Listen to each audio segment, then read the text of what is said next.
The scuds were aimed at the Saudi capital Riyadh, as Ben Brown reports. For the second night running, Riyadh was under attack. Just before 4 o'clock this morning, Patriot missiles were launched to intercept incoming scuds.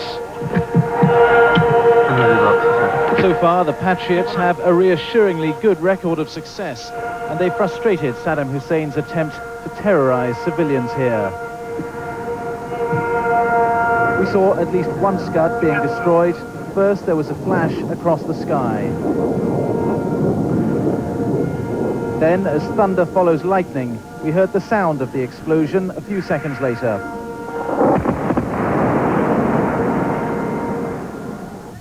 Once again, the attack was conventional rather than chemical, though no one here was taking any chances.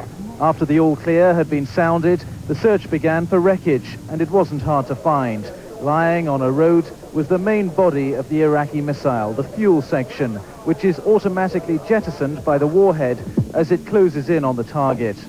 It was still smouldering when we got there. So this is the Scud missile, which has caused so much terror both here in Saudi Arabia and in Israel. The question for the Allies remains, though, how many more of these Saddam Hussein has got left? Not all the mobile launchers from which they're fired have yet been found. Destroying them remains a priority for the Allied Air Force. Saddam Hussein's technicians have been hard at work trying to give their missiles greater range by putting in more fuel and less explosive. This is probably the Al Hussein, a modified version of the Scud, which doubles the distance it can travel from 300 kilometers to about 600. This wreckage was taken away for examination, but there's not much the Americans don't already know about how these missiles work. Their problem is trying to guess when and where they'll next be fired. Scud missiles were fired at the Allied military base. 2 were off target, and as Riyadh Dharan reports, the third was knocked out by a Patriot missile. There were 3 air raid alerts in Dharan during the night.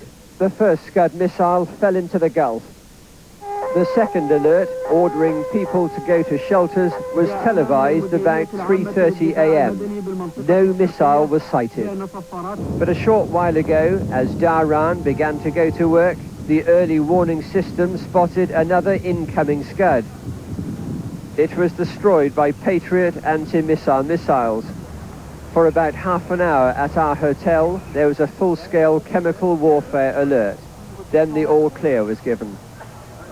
The American military have released pictures of one of their latest weapons being fired at the Hatida power station in Iraq. It's called a SLAM, an acronym for Standoff Land Attack Missile. The unique feature of SLAM, as these pictures show, is that it has a video camera on board as it closes on its target, transmitting back to the US Navy launch plane. The Allied air offensive pounds on. It's now clear from the reappraisal of intelligence data that several more weeks of bombing will be needed. Weapons like SLAM are only used against what the Pentagon calls high-value targets.